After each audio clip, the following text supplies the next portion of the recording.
तो जो कुछ भी हो, भारत बहुत ज्यादा शक्तिशाली था, काफी ज्यादा प्रगति कर रहा था। इसके बावजूद जिस तरह का अटेंशन वर्ल्ड मीडिया में भारत को नहीं मिला करता था, या अगर मिलता भी था तो वो बुरे कारणों को लेकर मिलता था। आज भारत की स्थिति ऐसी आ चुकी है कि वो दुनिया के ताकतवर देशों में अब फाइनली शामिल हो चुका है और इस बात की स्वीकार्यता पूरा पश्चिमी जगत दे रहा है। अगर अमेरिका का ये अखबार इस तरह की चीजें लिखता है कि दुनिया के 4 ताकतवर देशों में से 3 यहाँ पर मिले हैं, तो कहने का मतलब दुनिया के टॉप 4 देशों में भारत का नाम आना शुरू हो चुका है। ये हम सभी लोगों को ईच अदर बधाई देने लेने के लिए एक अवसर प्रदान करती है। यकीन मानिए, ये परिस्थितियां कितनी भी ज्यादा विषम क्यों ना हो, ये भारत की ग्लोबल इमेज के लिए एक बहुत ही बड़े बूस्टर का काम करेगी। अब जैसा कि हम लोगों ने देखा कि एससीओ समिट को लेकर पूरे पश्चिमी देशों की मीडिया में यही चीजें देखने के लिए मिली। स्पेशली प्राइम मिनिस्टर मोदी ने अपने खुद के यूट्यूब चैनल पर जिस तरह का वीडियो अपलोड किया और वहां पर जो उनका थंबनेल था जिसमें आरआईसी को आप स्पष्ट रूप से देख सकते हैं, ये भी एक बहुत ही बड़ा मुद्दा बना पश्चिमी मीडिया में कि देखिए, ट्रम्प की गलतियों के चलते चाइना, रशिया और भारत अब इतने ज्यादा नजदीक आ चुके हैं। लेकिन मैंने आपको लास्ट वीडियो में क्या बताया?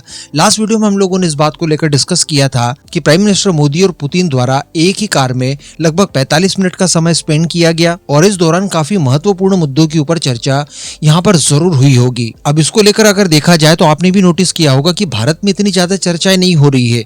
अब होना शुरू जरूर हो गई है, लेकिन कल तक इस मामले को लेकर विशेष कोई चर्चा नहीं हुई। लेकिन दोस्तों, यहाँ पर एक ऐसा इंसिडेंस देखने के लिए मिला है जिसमें ये अब स्पष्ट रूप से समझा जा सकता है कि पुतिन और मोदी जी के बीच की ये जो दोस्ती है, ये जो केमिस्ट्री है, या रशिया भारत के बीच की जो बॉन्डिंग इस समय है, इसको लेकर इनसिक्योरिटी न केवल अब अमेरिका और पश्चिमी देशों में है बल्कि चाइना में भी महसूस की जा सकती है। जी हाँ, ऐसा महसूस हो रहा है मानो चाइना का प्लेटफॉर्म इस्तेमाल करके भारत और रशिया ने अपनी बॉन्डिंग को और मजबूत कर लिया। आप एक बार चाइना की जगह अपने आप को रखकर देखिए। अगर पुतिन अमेरिका के साथ संबंधों को मजबूत करना चाहे तो निश्चित तौर पर हमें इनसिक्योरिटी महसूस होगी ही होगी। अगर पुतिन चाइना के साथ संबंधों को मजबूत करने की कोशिश करते हैं तब भी हमें इनसिक्योरिटी होगी ही होगी।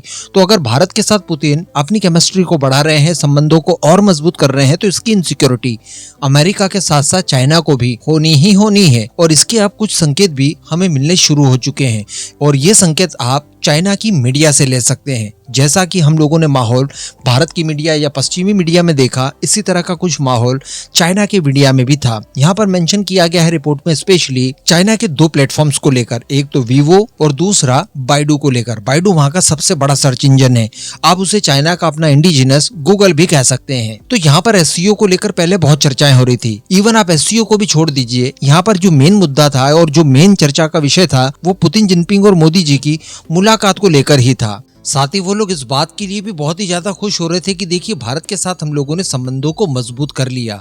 ऑब्वियसली यार, 5-6 सालों से जिस तरह का टेंशन भारत चाइना के बीच में चल रहा था, इसकी चिंताएं उन्हें भी थी। लेकिन सडनली यहाँ पर भी बताया जा रहा है कि ट्रेंड्स बदलने लगे और सबसे ज्यादा जिन एक्टिविटीज को ट्रेंड करवाया गया उसमें प्रमुखता से था पुतिन और मोदी जी की मीटिंग्स, उनके बीच की केमिस्ट्री और स्पेशली उनका कार का वो ट्रेवल जो कि 55 से लेकर 50 मिनट का एक ही कार में हुआ, जिसमें हम लोग अनुमान लगाने की कोशिश कर रहे हैं कि कोई ना कोई सीक्रेट मीटिंग इस दौरान हुई है जो कि सबसे ज्यादा महत्वपूर्ण रही होगी। जी हाँ, रिपोर्ट में एक्चुअली बताया जा रहा है कि बाइडू के ऊपर भी पुतिन किस तरह से मोदी से मिलते हैं, हैंडशेक करते हैं, हक करते हैं, एक दूसरे को हाथ में हाथ डालकर वो चलते हैं, इन सब चीजों की चर्चाएं हो रही है। ये सारी चीजें वहां पर ट्रेंड कर रही है। और इसके बाद वो जो पुतिन द्वारा 10 मिनट का वेट किया गया मोदी जी के लिए, उसके बाद मोदी जी पहुंचते हैं, एक ही कार को दोनों शेयर करते हैं जो पुतिन की कार थी, और इसमें वो 45 से 50 मिनट तक जो समय स्पेंड करते हैं और इस बीच जो उनके बीच में बातचीत हुई होगी उसको लेकर अनुमानों का सिलसिला अब चाइना की मीडिया में भी शुरू हो चुका है। तो कहने का मतलब ऑर्गेनाइजर कोई और था, यानी चाइना, दिखाना किसी और को था, यानी पश्चिमी देशों को, अमेरिका को। लेकिन अगर मैन ऑफ द मैच देखा जाए तो वो पुतिन और मोदी ही रहे हैं। इन्हीं के इर्द गिर्द इन सारी चर्चाओं को इस समय किया जा रहा है। अब इस मुद्दे को लेकर मैं आपका ओपिनियन जानना चाहूंगा, नीचे कमेंट बॉक्स में जरूर दीजिएगा।